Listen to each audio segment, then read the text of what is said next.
काढत होता. मग स्वप्नाचं सृष्टी का मिथ्या आहे.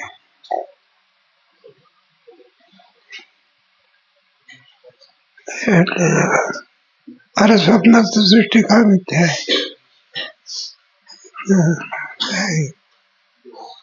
किती जरी वेळा झाला तरी चालतं. अरे योग्य देश नाही, योग्य काही नाही, काल नाही, म्हणून स्वप्न सृष्टी कशी आहे इतकं सांगता येत नाही. एकदा विचारता का ठेवला का पुन्हा उघडून पाहत.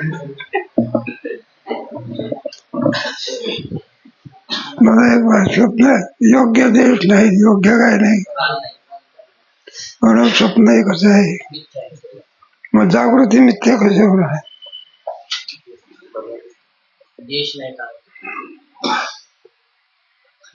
जागृतीला सुद्धा योग्य देश नाही, योग्य काय नाही, कुठे सांगितलंय असं. मांडूक्य उपनिषदामध्ये त्वरितच दाढीमध्ये स्वप्न पडत असत. जागृतीतल्या पदार्थाला योग्य देश नाही, काल नाही असं वेद सांगतो. स्वप्नाप्रमाणे जागृती काय, आम्हाला योग्य देश काल आहे. मधुसूदन सरस्वती सांगतो. मधुसूदन सरस्वतीचा ते योग्य देश आहे, काल आहे सांगण्याचा अभिप्राय नाही माझा.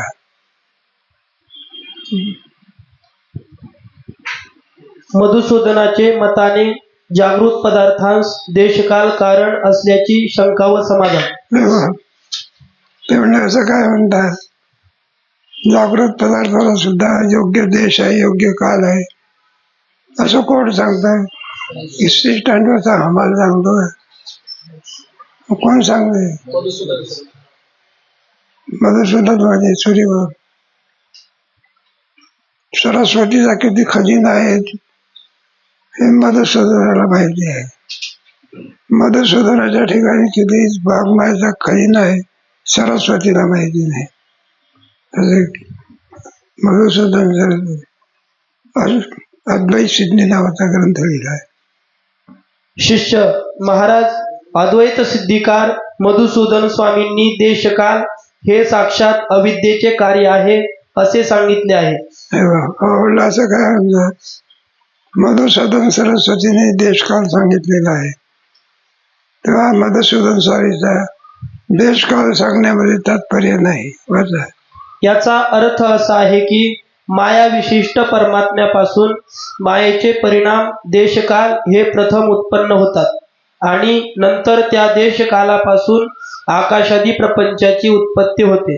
यावरून योग्य देशकाल सामुग्रीपासून झालेला आकाशादी प्रपंच स्वप्नाप्रमाणे मिथ्या कसा म्हणावा.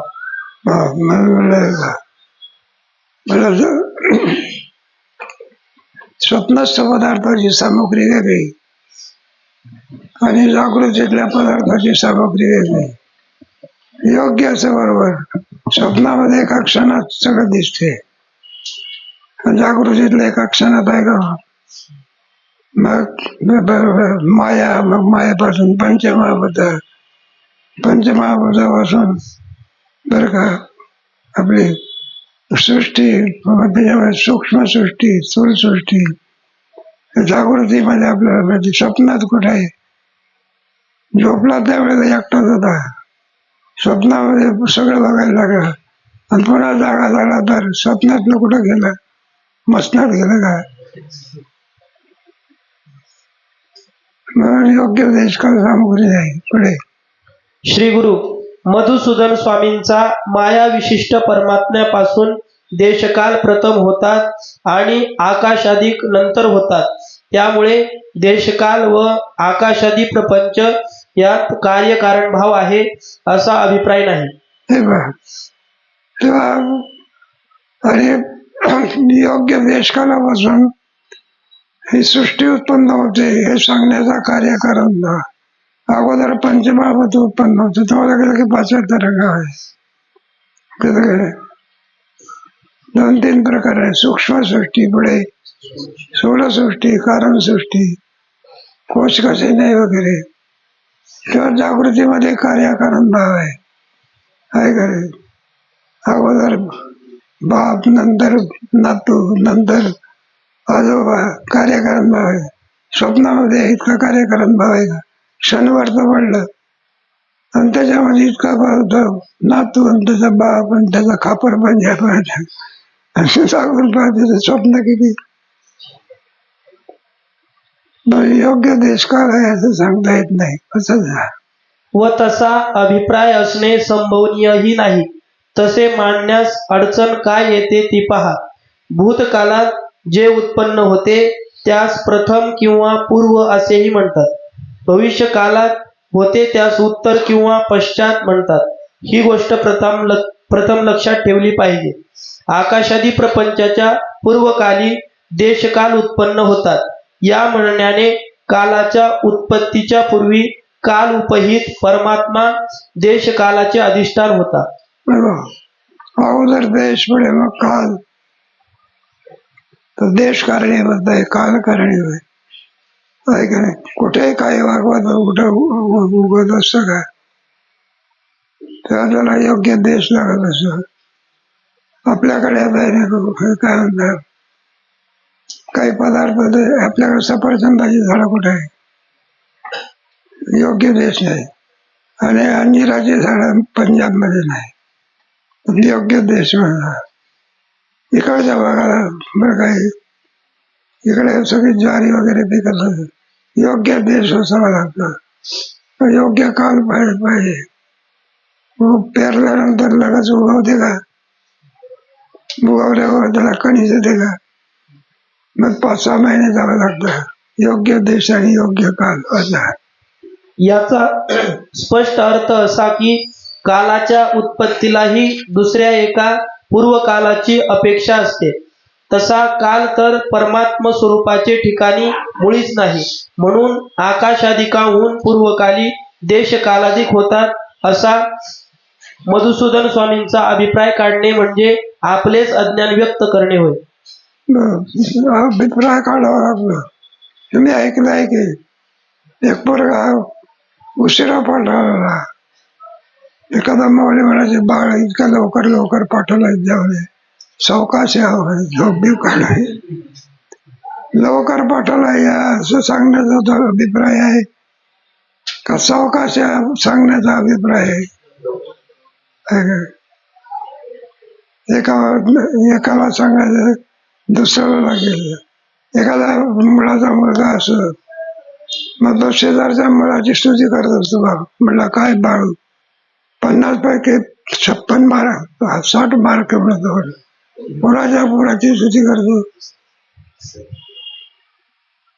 नाही, दुसऱ्याच्या मुलाची काय करतो? मग दुसऱ्याच्या मुलाची स्तुती करण्यात तात्पर्य आहे की आपल्या पोराला सांगायचं आहे 50 पैकी किती मार्क मिळाले पाहिजे? 60. एकाला बोलून दुसऱ्याला लागेल. मधुसूदन सरस्वतीचा अभिप्राय नाही. बसा पुढे. मधुसूदन स्वामींचा अभिप्राय असा आहे की जसा भूतभौतिक प्रपंच प्रतीत होतो तसेच देशकालही प्रतीत होतात. आत्मभिन्न पदार्थ कोणताच नित्य नाही, म्हणून देशकालही नित्य नाही. आणि न झालेल्या पदार्थांची प्रतीती होत नाही, म्हणून आकाशादिकांप्रमाणे देशकालादिकांचीही प्रतीती होते. इतके सांगण्याचा त्यांचा अभिप्राय आहे. न्यायशास्त्रामध्ये देशकालाचा वर्ग केला. द्रव्य गुण कर्म संबंधाविषयी समवाय भाव, आत्मा देश काल वगैरे. तेव्हा देशही उत्पन्न होतो, कालही उत्पन्न होतो. बंधू स्वप्नाप्रमाणे. कशाप्रमाणे? म्हणून जागृत पदार्थाला योग्य देश आहे, योग्य काल आहे हे सांगण्याचा मधुसूदन सरस्वतीचा अभिप्राय नाही. वाचा. पूर्वकाली एक काल उत्पन्न होतो आणि उत्तरकाली आकाशाधिक उत्पन्न होतात असा पूर्वोत्तर भाव म्हणजे देशकाल व आकाशादी सृष्टी यांच्यात कार्यकारण भाव सांगण्याचे मनोगत असणे शक्य नाही. म्हणून त्याच्यामध्ये स्वप्नातले पदार्थ अगोदर क्रमक्रमाने उत्पन्न होतात, काही एकदम दिसतात. स्वप्नामध्ये कार्यकारण भाव आहे का? क्षणात कुठे जमतं का? क्षणामध्ये परंपरा पाहतो. नातून पुढे 50 पुढे आजोबा खापर आजोबा वैद्य बाबा सांगायचे. मग इतका वेळ आहे का नाही? जवळजवळ 100 वर्ष लागेल. एवढ्या परंपरेला किती वर्ष लागेल? निदान काय माणसाला 8व्या वर्षी लग्न होत असते, पोरगा होत असतो का? मग किती वेळ लागते? काल लागेल आहे का नाही? पुढेच्या काळात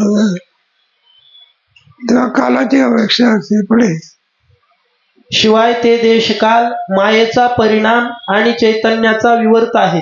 विवर्त असतो तो कोणाचेच कारण होत नाही. म्हणून देशकालांना आकाशादी प्रपंचाची कारणता घडत नाही. त्याच काय आहे? तुमच्या याच्यामध्ये सुद्धा नाही का कारण कारण आल्याबरोबर विद्यार्थ्याला 4थ्या वर्षाला बसवता का तुम्ही? मग कोणत्या वर्षाला? मग कार्यकारण भावाला का नाही? किती हुशार असला तरी कोणत्या वर्षाला?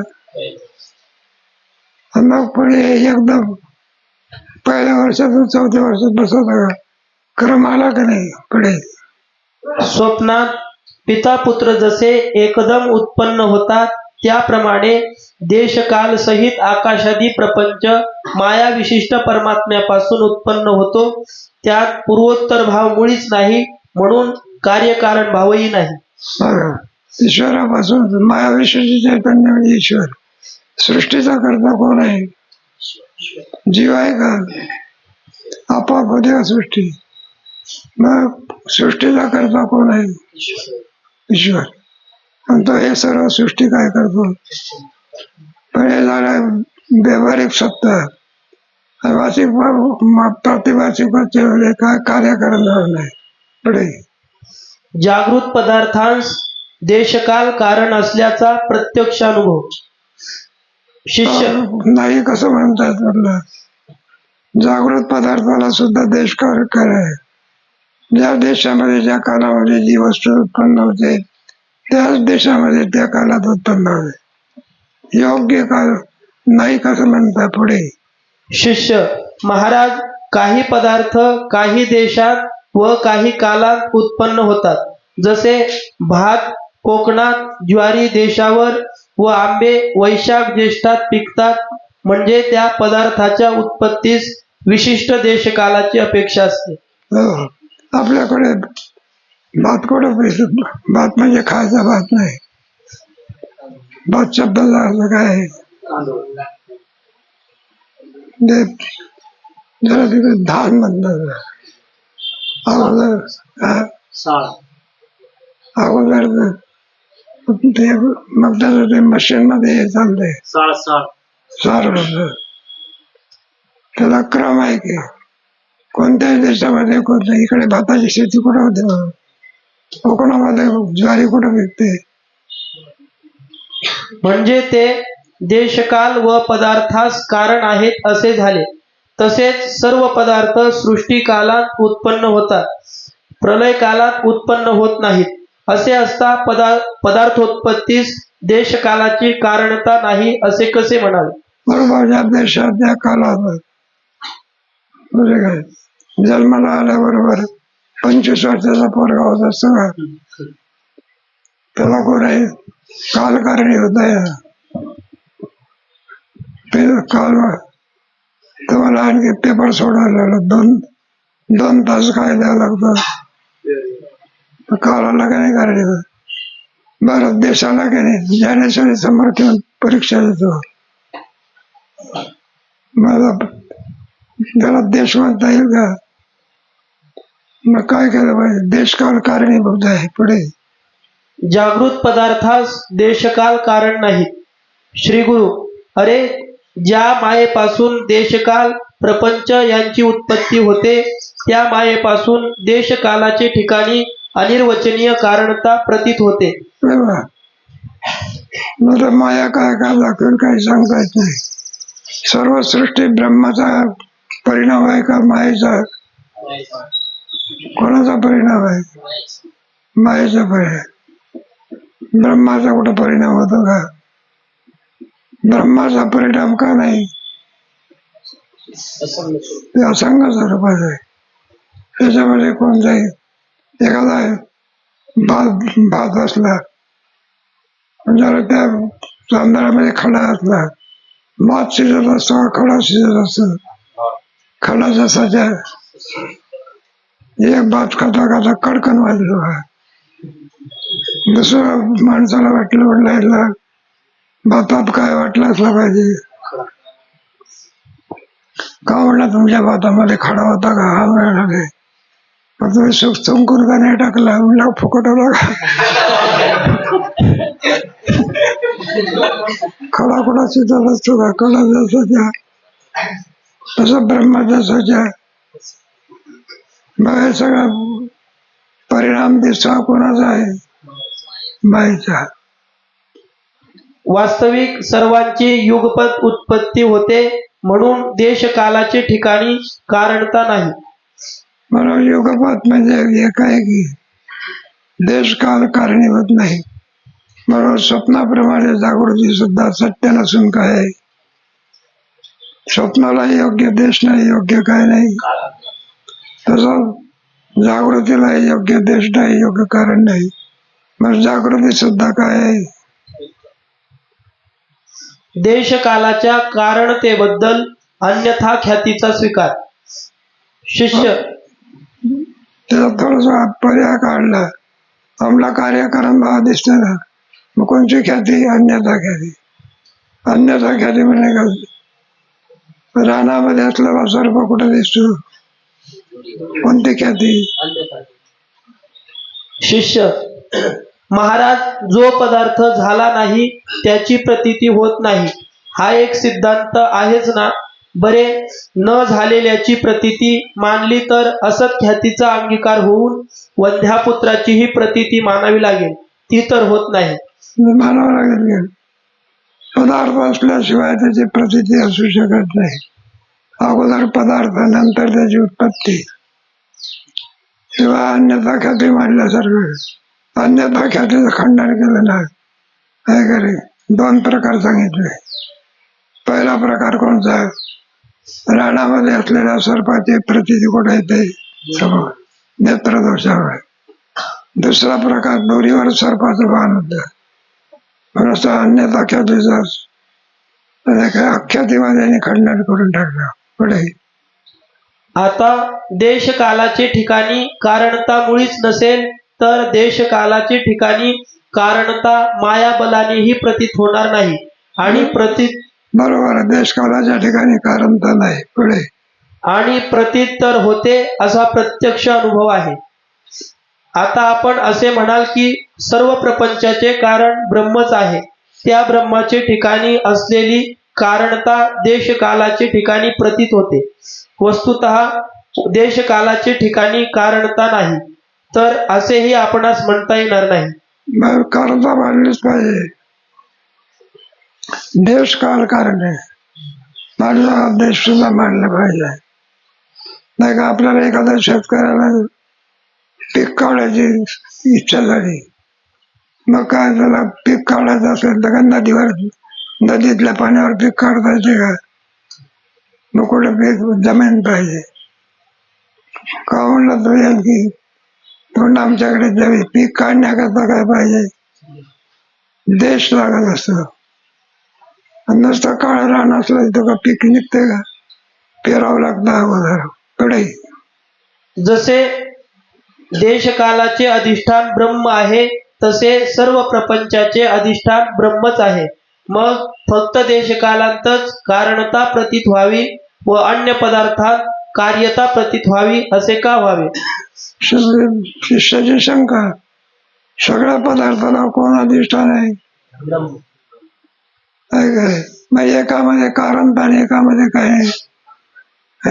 एखादी बाई असलेल्या बाईला दोन मुलं झाले, किती क्रमाने झाले का एकाच वेळेला झाले? किती वेळा झाले? एकाच वेळेला दोन. त्याच्यामध्ये एकाच वेळा झाली काय, तरी त्याच्यात क्रम बसत असतो. काय बसतो? जे पहिलं पोर आलं ना त्याला ज्येष्ठ म्हणायचं, आणि मागावर आला त्याला कनिष्ठ म्हणायचं. वास्तविक एकाच वेळेला झाले. पण प्रारंभी त्याला काय म्हणायचं ज्येष्ठ, आणि मागा होणारा त्याला काय म्हणायचं कनिष्ठ. कार्यकारण भावाला ना पुढे. शिवाय ब्रह्माची कारणता देशकालाचे ठिकाणी प्रतीत होते, या म्हणण्याने अन्यथा ख्यातीचा स्वीकार केल्यासारखे होईल. हे पहा, तिथले कारण पाहिजे दिसते. रानातला सर्प कुठं दिसतो? समोर दिसतो. सर्प समोर आहे का रानात आहे? दिसतो कुठे? कोणाचं मत आहे? खंडन नाही विचारत, मत विचारत. खंडन आता काय परीक्षा होऊन गेली तुमची, नाही तर किती तरंग आहे. चौथा पाच व्हायचा पुढे पुढे विचारू. अन्य वस्तूची अन्य रूपाने जी प्रतीती ती अन्यथा ख्याती म्हणतात. देशकाल कारण नाहीत, ब्रह्म कारण आहे. त्या ब्रह्माचे ठिकाणची कारणता ब्रह्माहून अन्य जे देशकाल त्यांची ठिकाणी प्रतीत होते. अशा प्रकारच्या बरोबर आहे. इथले तिथे देश आहे. एखादं जास्वंदीचं फुल आहे, स्फटिक आहे. स्फटिक कसा असतो? स्फटिक कसा असतो? आणि फुल कोणता आहे? लाल. पाहणाऱ्याला स्फटिकाला काय दिसतो? मग लाल आहे, पण हा स्फटिकाचा आहे का जास्वंदीच्या फुलाचा? इथला कुठं दिसते? तिथे. अशा प्रकारच्या अन्यथा ख्यातीचा स्वीकार होईल, पण सिद्धांत मतात अन्यथा ख्यातीचा स्वीकार नाही. जर या स्थानी अन्यथा ख्याती मानली तर शुक्तीचे ठिकाणी अनिर्वचनीय रूपाची उत्पत्ती सांगण्याची खटपट का करीतात? तेथे त्याचं खंडन केलं आहे की अन्यथा ख्यातीचं खंडन केलं आहे. कोणत्या तरंगामध्ये? तरंगही असतो का? कोणत्या पहिलं काय चौथ्या तरंगामध्ये केलं आहे. पाचच जागी घरी पुढे. तेथेही अन्यथा ख्याती मानली म्हणजे सर्व भ्रमस्थली अनिर्वचनीय ख्याती मांडण्याची जरुरीच राहणार नाही. अन्यथा ख्यातीच माना की सगळी. अन्यथा ख्यातीचं खंडन केलेलं आहे. वेदांताची कोणती ख्याती? अनिर्वचनीय ख्याती. अनिर्वचनीय म्हणजे मिथ्यात्व. पुढे. आता आपण असे म्हणाल की जसे ज्ञेय असते तसेच ज्ञान होते. अन्य वस्तूचे अन्य रूपाने ज्ञान संभवत नाही, म्हणून शुक्तीच्या ठिकाणी रजतोत्पत्ती करिता अनिर्वचनीय ख्यातीच स्वीकारली पाहिजे. म्हणून तुम्ही सांगितलं ना ख्याती प्रकरण. जेव्हा कोणाचं मत आहे, शेवटी सर्वांचं खंडन करता करता कोणाचं खंडन? बरोबर. सर्वांना योग्य निर्णय कोणत्या ख्यातीत लागतो? अनिर्वचनीय. अनिर्वचनीय म्हणजे मिथ्या. दोरीवरती भासलेला सर्प अनिर्वचनीय म्हणजे मिथ्या आहे. तसं ब्रह्म सर्पावरती भासलेलं जगत अनिर्वचनीय म्हणजे मिथ्या आहे. पुढे. याकरिता देशकालाच्या ठिकाणी जी कारणता प्रतीत होते ती अनिर्वचनीयच मानली आहे, कारण त्यांची ठिकाणी वास्तविक कारणता नाही. पण असे आपणास म्हणता येणार नाही, कारण जपाकुसुमाच्या दृष्टांतात स्फटिकामध्ये अनिर्वचनीय रक्ततेचा अंगीकार केला नाही. तेथे सिद्धांत मतात अन्यथा ख्यातीच मानली आहे. म्हणून सर्व ठिकाणी कोणती ख्याती मानलेली आहे? अन्यथा ख्याती. पण ते अपवाद बनवून आहे. अपवाद समजते करे. काही निर्णय घ्यायचे असतात त्याला अपवादच असतं. तुमच्या पहिल्या अपवाद पुढे अगोदर त्याचा हे करावं लागतं आणि मग पुढे अपवाद करायचा असतो. नाही का? पहिल्या सगळं नाही का? तुम्ही गोष्ट ऐकलेली आहे, पुन्हा सांगण्याचं काही कारण नाही. कार्यापुरतं मानावं लागलं आहे का नाही? पुन्हा सांगून काही वेळ नाही. नाही का? सांगितलं ना, म्हणलं का तुम्हाला मामा का म्हणतात? म्हणलं आमच्या मंडळीचा भाऊ आहे का तुम्ही? म्हणलं नाही. मग तुम्हाला मामा का म्हणतात? मला गाव मामा म्हणतात. खरोखर मामा आहे का कार्यापुरतं? मग सगळी सृष्टी कार्यापुरती आहे. बघा. याच करिता सर्वत्र अन्यथा ख्याती मानून निर्वाह केला म्हणजे अनिर्वचनीय ख्याती मांडण्याची आवश्यकता राहणार नाही, असे मला प्रथमपासूनच वाटत होते. अन्यथा ख्यातीचं खंडन आहे, अनिर्वचनीय ख्यातीचं खंडन नाही, हे मला पहिल्यापासून वाटत होतं. पुढे प्रसंग विशेषी अन्यथा ख्यातीचा स्वीकार आणि पदार्थोत्पत्तीमध्ये अनिर्वचनीय ख्यातीविषयी सिद्धांत मत. प्रसंगाविषयी ज्याला मान द्यावा लागला. प्रसंगाविषयी नाही. कल्पना करा, एखादा पोरगा काही लिहिलं नाही बघा, पेपर सोडा, असं वाटलं की 50 पैकी 50 मार्क मिळत का कोणाला, सारखा लिहत होता. पण तपासाला गेलं तर काही नाही, विठ्ठल विठ्ठल, दुसरं काही नाही. आता एक वही सुद्धा त्याने काय केली नाही, लिहिली नाही, तरी तुला 1 मार्क द्यावा लागते. किती? 1 मार्क. म्हणून तुम्ही त्याला काहीच लिहिलं नाही, तो नापास झाला की 1 मार्क देण्याचं कारण काय? नियमाचं पालन करा. मग प्रसंगाविषयी काय द्यावं लागते? जो परीक्षेलाच बसला तर त्याच्यापेक्षा परीक्षेला काय झाला, बसला 1 मार्क, याला अपवाद म्हणतात. पुढे श्री गुरु सिद्धांत मतात अन्यथा ख्यातीचा सर्वथैव त्याग आहे असे तू समजू नकोस. जपाकुसुम दृष्टांतात जास्वंदीच्या तांबड्या फुलावर स्फटिक ठेवला असता फुलाच्या संबंधाने रक्तता तांबडेपणा स्फटिकामध्ये प्रतीत होते, म्हणून तेथे नवीन रक्ततेची अनिर्वचनीय उत्पत्ती मांडण्याची आवश्यकता नाही. लाली जे दिसते ते कुठं दिसते? स्फटिकात. स्फटिक लाल आहे का पांढरा आहे? मग ती लाली कोणाची आहे? जास्वंदीची आहे कोणाची? जास्वंदीची. आणि दिसते कुठे? मग अन्यथा ख्याती. कोणती ख्याती? स्वीकार केला की नाही? याकरिता तेथे अन्यथा ख्यातीचा स्वीकार आहे, परंतु शुक्तीचे ठिकाणी व्यावहारिक रजताचा संबंध नसून रजताची प्रतीती होते. त्या रजत प्रतीतीची अनिर्वचनीय उत्पत्ती मानल्याखेरीज गतीच नाही, म्हणून तेथे अनिर्वचनीय ख्यातीच मानली पाहिजे. दोरीवरती बघा, सर्प भासलो, शुक्तीवरती रजत भासले. शुक्तीवरती रजत कुठलं भासलं? अनिर्वचनीय उत्पत्ती. तुमच्या स्फटिकाच्या ठिकाणी लाली कोणाची? तिथं अनिर्वचनीय ख्याती. इथे मात्र नाही, तिथे अन्यथा ख्याती. स्फटिकावरती लालपणा दिसतो, अन्यथा ख्याती. आणि दोरीवरती सर्प भासतो, अनिर्वचनीय ख्याती. स्वप्नामध्येही मिथ्या पदार्थांचे ठिकाणी जी सत्यता प्रतीत होते ती त्या पदार्थाची नसून अधिष्ठान ब्रह्माची सत्यता स्वप्नस्थ पदार्थांचे ठिकाणी प्रतीत होते.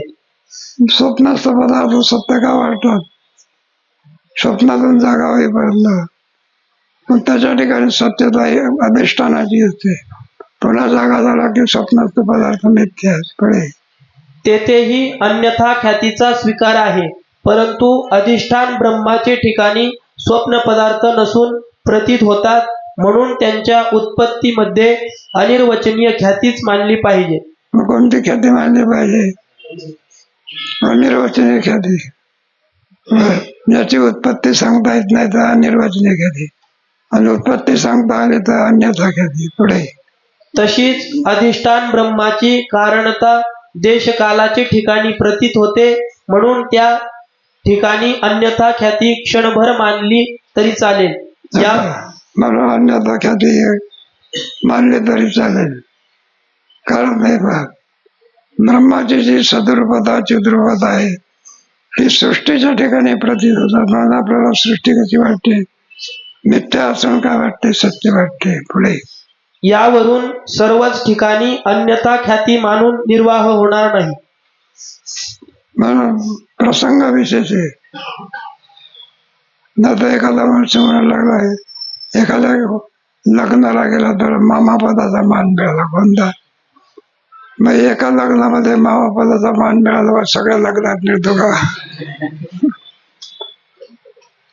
पुढे देशकालाच्या ठिकाणी कारणता आणि आकाशादिकांचे ठिकाणी कार्यता प्रतीत होते, त्याविषयी शंका व समाधान. म्हणून आकाशाच्या ठिकाणी कारण भाग, त्यानंतर मायेच्या ठिकाणी कारण भाग आणि आकाशाच्या ठिकाणी कार्य भाग. दोन भाव कसे आले सर नाही सांगता येत. हे पहा, मायेच्या ठिकाणी कारणता आणि आकाशाच्या ठिकाणी कार्यता.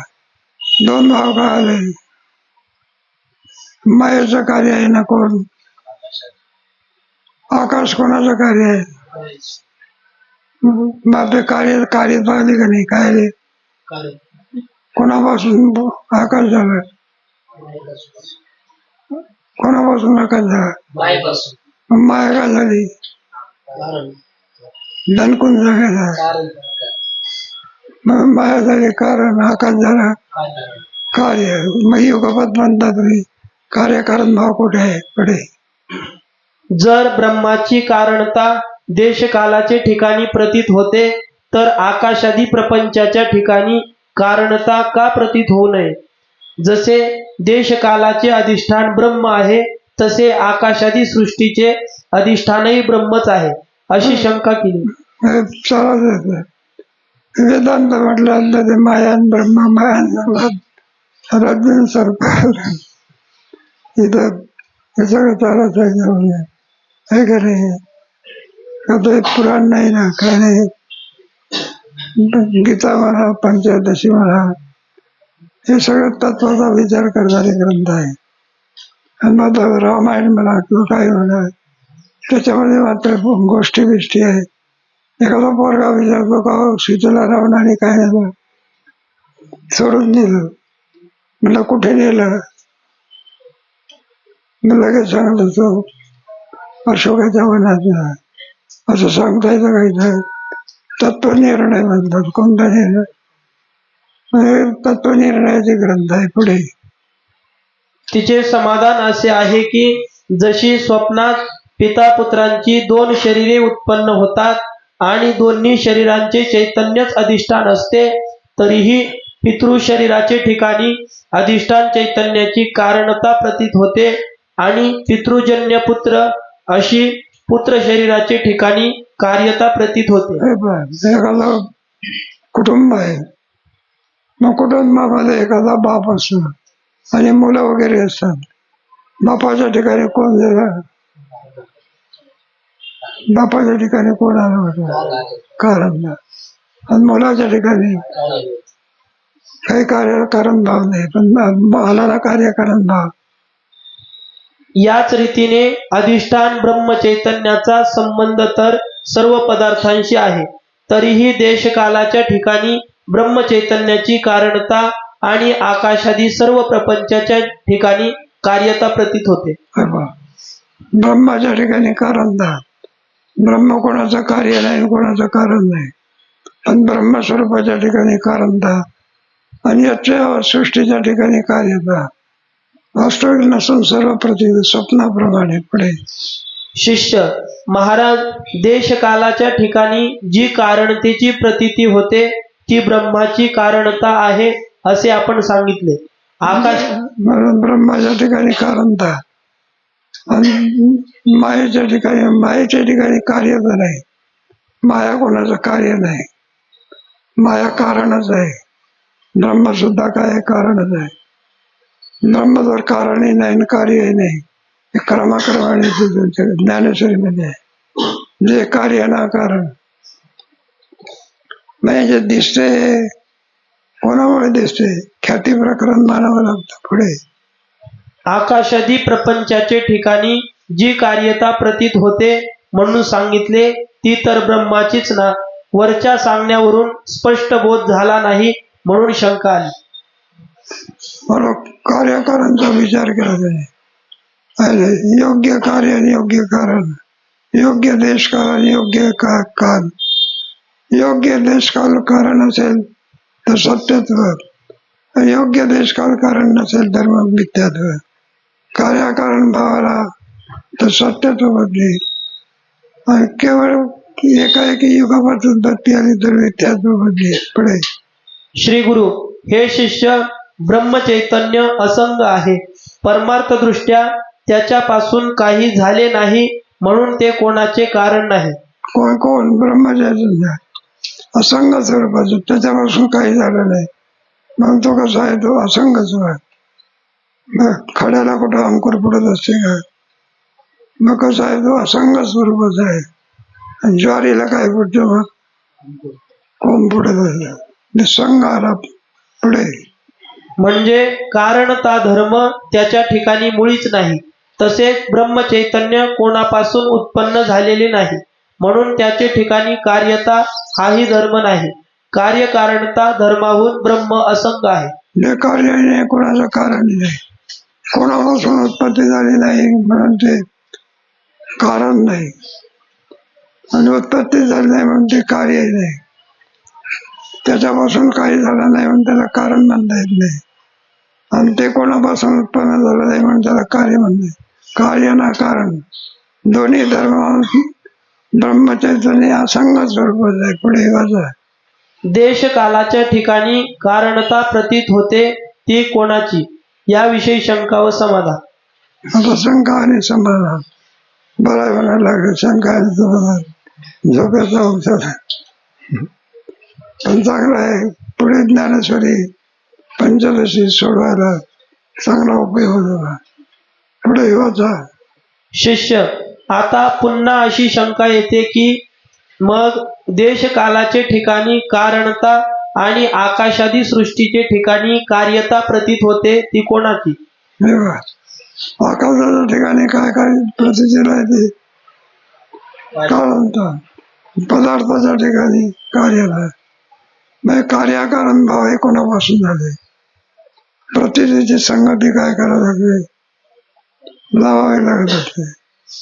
कोणीतरी पौराणिक बायकाकडे गेला, रात्री झोपेची व्यवस्था वगैरे सगळी केली, नौकरांनी गादी बिदी टाकून दिली, पुराणिक बा झोपला बर का. आणि पाणी पिण्याकरता काय ठेवला? पाण्याने भरून तांब्या ठेवला. सकाळच्या वेळी आणखी नौकराला ते पाहते तर अंतरून भिजल्यासारखं दिसलं. माझा प्रश्न पडला, अंतरून भिजलं नाही का? अरे शास्त्री बाबा कुठं का अंतर्नात लग्न करील का? अरे एवढा मोठा पौराणिक बा सांगतो अंतर्नात लग्न करील का? शक्य आहे का? पण अंतरून ओलं झालं याची वाट काय? बर तांब्या होता बघा, तो तांब्या नाही का आपोआप उलटत असतो का? माझं संगती कशी लावायची? तांब्या कलंडला म्हणावं तर ते बरोबरच आहे. ते जड स्वरूप आहे, त्याला काय कळते का? बरं शास्त्रीय ज्ञानी आहे की पुराणिक बा अंतर्नात लग्न करेल कसा? पण अंतरून ओलं झालं याची वाट काय? संगती कशी लावायची? संगती अशी लावावी लागते. शास्त्री रात्री झोपले, कड पलटवायला गेले, त्यांचा हात वळायला लागला, तांब्याला लागला, आणि तांब्या काय झाला? भरलेला तांब्या कलंडला. अशी संगती लावायला लागली. त्याप्रमाणे कार्यकारण भावाची संगती लावायची असते. वाचा. जर त्याची स्वतःचीच असेल तर योग्य देशकाल कारण आहेत म्हणून आकाशाधिक सृष्टी सत्यच होईल, आणि जर त्यांची कार्यकारणता स्वतःची नसेल तर त्यांची ठिकाणी प्रतीती होते ती कोणाची. मग जर स्वतःची असेल तर स्वतःची नाही, दुसऱ्याची नाही, आणि प्रतीती होते याची गाठ काय? दादाची अनिर्वचनीयता. कोणता धर्म?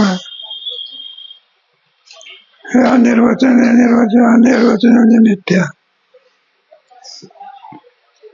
कार्यकारण नसतानाही देखील ज्या अर्थी प्रतीती येते त्या अर्थी त्याची अनिर्वचनच आहे. आपण स्वप्नामध्ये पाहतो काही कार्यकारण भाव आहे का तिथे? बरं कार्यकारण भाव आहे म्हणून जागा झाला तरी आहे का स्वप्नास्त पदार्थ? एकाएकी क्षणभरामध्ये सगळं दिसते आपल्याला. लगेच पाय नाही का, आंब्याची झाडं दिसते, लगेच आंबे पुन्हा तिथे गेलेली देवगडचा हापूस वगैरे. मग कार्यकारण भाव नसताना दिसते तर ती कार्यकारण भाव हे कोणाची प्रतीती वाचा. श्री गुरु, देश कालाधिकांचे ठिकाणी कारणता आणि आकाशाधिक प्रपंचाचे ठिकाणी कार्यता ही त्यांची स्वतःची नाही. मायाकृत अनिर्वचनीय देशकाल अनिर्वचनीय कारणतावान प्रतीत होतात आणि आकाशादी प्रपंच मायाकृत अनिर्वचनीय कार्यतावान प्रतीत होतो. हे बघ, हे सगळं घटित होत असतं. कार्यकारण संबंध एकटाच झोपलेला असतो. सगळं स्वप्न पाहत असतं, पुन्हा जागा झाला एकटाच आहे. मग सगळं कोणी दाखवलं, माया काय काही सांगता येत नाही. सगळी सृष्टी कोण दाखवणारी आहे? माया. आणि ती देवाची शक्ती आहे, तुम्हाला कळत नाही. जर ती शक्ती नसेल तर कार्य होऊ शकत नाही. म्हणून ब्रह्मस्वरूपाच्या ठिकाणी जी शक्ती आहे ती कोणाची आहे? माया. तुम्हाला पंचदशी ग्रंथामध्ये विनाशक्ती असल्याशिवाय काही होत नाही. हे अग्नीच्या ठिकाणी दाहक शक्ती असते. दाहक शक्ती आहे म्हणून अग्नी जाळून टाकतो. आहे का नाही? कोणती शक्ती आहे? वायूच्या ठिकाणी स्पर्श शक्ती आहे. तुमच्या पाण्याच्या ठिकाणी ओला करण्याची काय आहे?